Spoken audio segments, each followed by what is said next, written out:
یہ کتاب میں نے سر راہ پڑھی ہے. یہ کتاب مجھے ملی بڑی تاخیر سے ملی. وقت کی قلت کے باعث میں نے اس کتاب کو پڑھا نہیں کرتا، لیکن سفر میں جتنا بھی چیدہ میں نے جہاں سے چاہا پڑھ لیا. جو کچھ بیگ صاحب نے کہا میں اس کی تائید کرتا ہوں. البتہ کچھ باتیں میں اپنی جانب سے بیان کرنے کی سعادت حاصل کرنے کی کوشش کروں. اول تو یہ ان کی شاعری، عظیم ملک کی شاعری بالکل سہل ترین ہے. آپ 5ویں کے بچے کو دیکھ لیجیے، وہ بھی سمجھ جائے گا یہ کیا کہنا چاہ رہا ہے. اور ظاہر سی بات ہے ایسی زبان میر نے کہا تھا کہ دیکھنا تقریر کی لذت کی جو اس نے کہا، میں نے یہ جانا کہ گویا یہ بھی میرے دل میں ہے.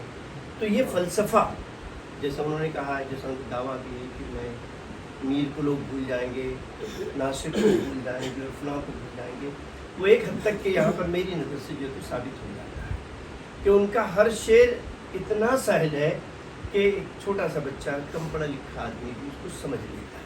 تو ایک کتاب کی خوبی ہے.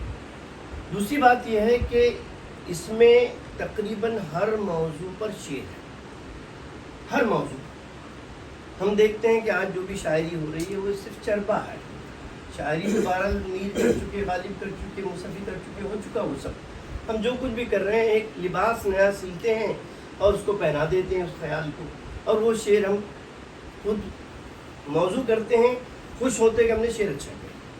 اس کی وجہ یہ ہے کہ حالات بدل گئے اور وہ ان حالات کے بدلنے میں ہم سب کا بڑا کنٹریبیوشن. مثلاً میں اردو کی روٹی کھاتا ہوں، بہت ادب سے عرض کرتا ہوں، میرے بچے انگریزی میں جاتے ہیں، میرے بچے گھر میں انگریزی بولتے ہیں، اردو نہیں بولتے. میں حامد اقبال کو معلوم ہے یہ بات، میں ایک مرتبہ میں سفر کر رہا تھا، ایک بہت بڑا آدمی جو سفر میں میرے ساتھ میں تھا، بلکہ میں ان کے ساتھ میں تھا، میں کیا کہوں، اور وہ کسی اور سے گفتگو کر رہے تھے.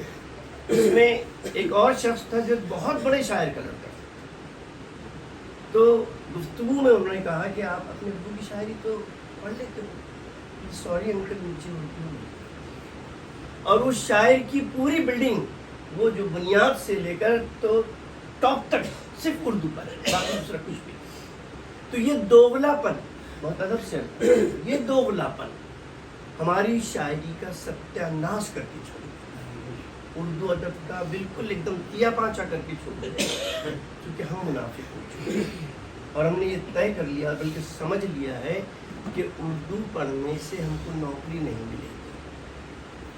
ہم سے کہا گیا بچپن میں کہ بھی آپ نوکر کیوں بننا چاہتے ہیں، مالک کیوں نہیں بننا چاہتے ہیں.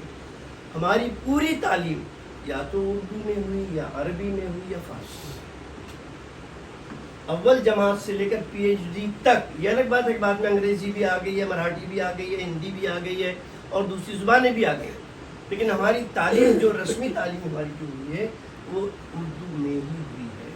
اور یہ میری خوش بختی ہے کہ میرے بچے ہیں، یہ سب کو بلکہ جو لوگ میرے قریب وہ جانتے ہیں کہ میرے بچے اردو میڈیم میں پڑھے ہوئے ہیں، اعلیٰ عہدوں پر فائز ہیں، اور سارے کے سارے میرے بچے میونسپلٹی میں پڑھے ہوئے ہیں. آج بھی میری سب سے چھوٹی بیٹی جو میرے آپ جانتے اچھی ہے، اس کے سرانے جب تک کہ کوئی اردو کی کتاب نہیں، خواہ وہ مذہبی کتاب ہو، لیکن اس کے سرانے کتاب ہوتی ضرور ہے. وہ جبکہ وہ کمپیوٹر کا کیڑا ہے، اس کی نوکری ہی کمپیوٹر کی. یہاں اپنی تعریف مقصد نہیں ہے، بس یہ ہے کہ ہم جو کچھ زبانی باتیں کر رہے ہیں عملی طور پر ہم اس میں صفر ہیں. عظیم ملک صاحب نے جو کچھ ان کی جو کاوشیں ہیں، میں سمجھتا ہوں کہ وہ ان بچوں کے لیے بھی ہے جو ابھی اردو سیکھ رہے ہیں. انہوں نے ہر موضوع کو چنا ہے، کوئی موضوع انہوں نے چھوڑا ہی نہیں ہے. بالکل چھلنی لے کر بیٹھے تھے اور چھانتے جاتے تھے اور شعر کہتے جاتے تھے. یہ میرا جو کچھ بھی میں نے چیدہ پڑھا ہے یہ میرا مطالعہ ہے. دوسری بات، بیگ صاحب نے ایک شاید 7 ان سے بات نکل لی ہے، اس میں 199 صفحات کل، 200 صفحات نہیں، 202 203 صفحات نہیں بلکہ 199 صفحات ہیں، اور ہر غزل 2 صفحات پر مشتمل ہے. کوئی بھی غزل کسی ایک صفحے پر مکمل نہیں ہوتی، بلکہ وہ دوسرے صفحے کو بھی اپنے اندر سمو لیتی ہے. یہ بڑی یعنی سمجھ لیجیے کہ اس قدر ترتیب سے کتاب چھاپی گئی ہے کہ اس کو دیکھ کر جی خوش ہوتا ہے. یہ الگ بات ہے کہ اس کے اوراق جتنے اچھے ہونے چاہیے تھے. اچھی بات، ریٹائرڈ آدمی ہے، پینشنر ہے، پیسے لگتے ہیں چھاپنے کے لیے کتابیں. اس میں